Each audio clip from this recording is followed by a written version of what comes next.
In 1940, the 40-hour workweek became U.S. law. With 24 hours in a day split into thirds, 8 hours for work, 8 hours for leisure, and 8 hours for sleep. Now, in the present year, this nearly 100-year-old system is still the standard for most jobs, with 9 to 5 becoming an expression to simply mean one's day job. As one could imagine, our world is very different than it was in 1940. In most cases, the wages for standard 9 to 5 jobs are hardly enough to live a fruitful life, especially because in most cases, one needs to live in an expensive living area in order to commute to these jobs. Some people are able to take their average income and create great wealth from it over time, yet most modern families struggle to make ends meet. But why? Why does the average American household only have $7,000 in their savings, meaning one simple emergency can wipe their money clean? Most people, from what I've found, are stuck in a completely destructive cycle which they are hardly aware of. It's a cycle I like to call the wage slavery cycle, and it's a sneaky one. There's a popular computer game called The Sims, in which you control a virtual family. You do everything from build and design their house, to naming their pets, choosing their clothing, and moderating their habits and lifestyle. For most people, The Sims is not a challenging game. All the answers seem quite simple because intuitively, we know the logically correct answers to life. Eat healthy, exercise, go to bed at a reasonable hour, wake up on time, go to work, come home, and repeat. But The Sims isn't real life, now is it? The Sims don't do too much out of what you'd expect. They aren't human. You see, what people fail to recognize is our life decisions have emotional consequences that manifest over long periods of time. And given that 1 out of every 2 Americans is unhappy with their job, this can grow into consequences that build up over long periods of time. Similar to how when you plant a seed and water it, you don't actually see it grow, but one day as you're walking to your car, you notice a beautiful blossomed flower. It's just simply there now. Our subconscious emotions work in a similar way. You go to the gym every day, and eventually you look and feel stronger and more put together. Similarly, you go to a job that you dislike 40 hours per week, you will slowly degrade and eventually feel like something is wrong. Some people feel this more quickly than others, but once you do, one thing is for sure, it's just simply there now. Putting over 25% of your time into something that doesn't fulfill you and doesn't make you happy is bound to have consequences, and they're bigger than you might think. Let me properly set the stage so that everything is clear. We live in a highly consumeristic society, meaning we live in a society that highly values material possessions and, for lack of a better term, things. Very often, our things define us. And you may want to stop me and say, but I love my friends. I don't define them by the things they have, only by the great people they are. But you're missing the point.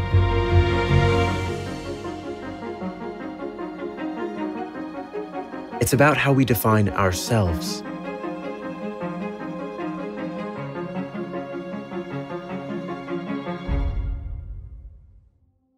Some people need to completely fill their lives with shiny objects, pretty and expensive things. Others don't, but eventually, they may splurge on a new car or a new apartment or even a new home. Either way, our dopamine and gratification systems have been hardwired ever since we were little kids receiving presents on our birthdays to both love and, dare I say, expect these kinds of material dopamine hits.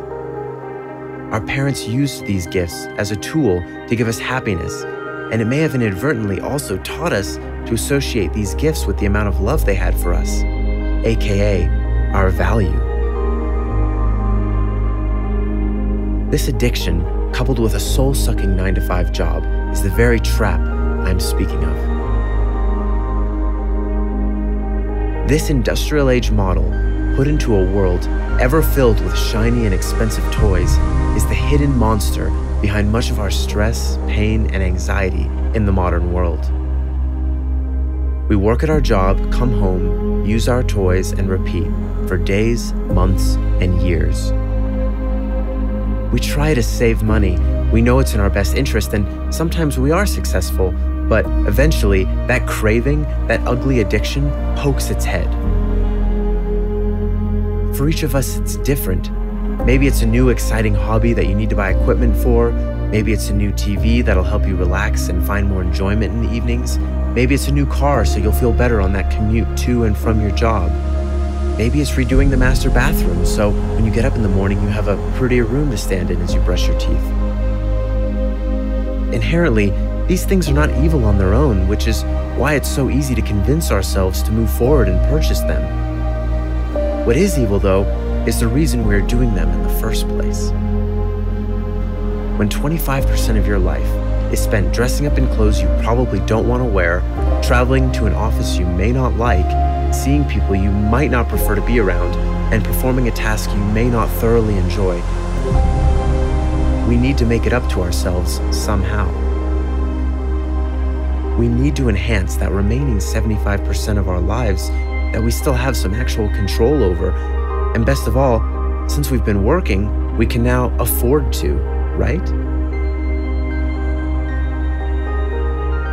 I've seen countless colleagues and friends of mine remain in the same financial situation for years because they are simply so unhappy with the amount of time they spend working an unfulfilling and soul-sucking job day after day, week after week, that they need that new computer, they deserve that car, and they have earned that new house. And it's deeply saddening to watch these colleagues and friends over the years sink further and further into debt despite getting raises and working more and more hours.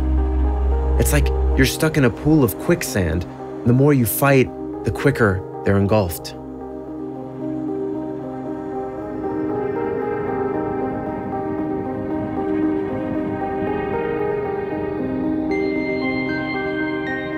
So, I'm sure you're wondering now, how do I avoid this fate for myself?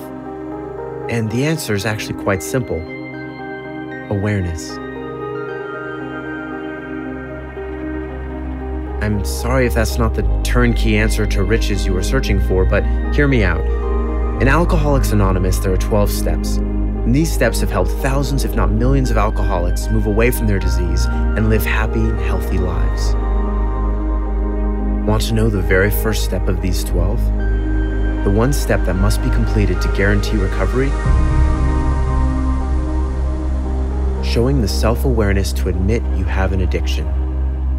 That's step one. And the same applies here. We cannot put an end to a cycle. We cannot regain control of our short and precious time on this planet unless we recognize the problem and see it within ourselves. Count the years you've been working. Where's the money gone? Really think about it. Go through old bank statements if you have to.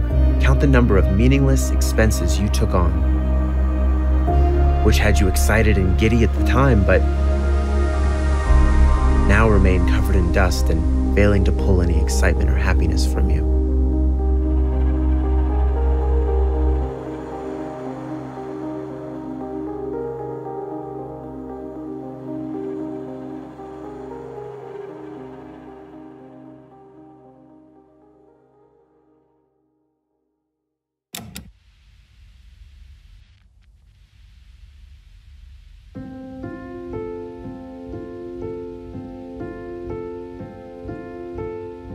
This realization has caused many people to turn to minimalism.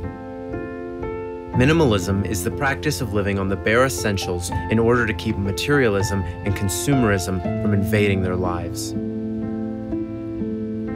This helps many people control their spending and, better yet, find fulfillment and happiness in simpler things. Now, I'm not saying you should go sell your TV, sell your couch, and live with 3 t-shirts and a sleeping pad on your apartment floor. But imagine if you could live on just your rent plus $300 for food, electricity, and internet per month. Think of the money you could save and then later grow, maintaining this over many years, compounding. If all of this sounds too extreme for you, I understand. It is extreme, but do you know what's even more extreme? Spending 45 years working 40 hours per week, letting another person tell you what to do and when to do it. Then letting the anger, frustration, and resentment build up to the point of you spending your hard-earned money on frivolous things for a quick dopamine hit, further trapping yourself in that very position that caused your frustration in the first place. And yes, there is no quick and simple answer to this cycle, which is why most people aren't able to escape it. Awareness is the first step. After that, it's action. Save your money, find cheap and authentic means of fulfillment outside of work, and form a plan to escape it. Some people are able to turn their passions into careers. Others simply save and invest their money, allowing them to escape at a much earlier age than standard retirement. If you're interested in that method, I recommend you check out the FIRE community. FIRE, which stands for Financial Independence, Retire Early. This is a community dedicated to living as frugally as possible, investing their money in safe and dependable vehicles, and therefore being able to set a specific date in the future which they know they will be able to retire. Based on how much you can make and how little you can spend, this can happen in as short as 5, 10, or 15 years from now. Now, that may seem like a long time, but it's definitely shorter than the 45 years many people have to face. Become aware of your long-term emotional cycles, form a plan, execute it, and escape the wage slavery cycle. My name is Braden Parks. This is Not Taught in School. Thanks for listening.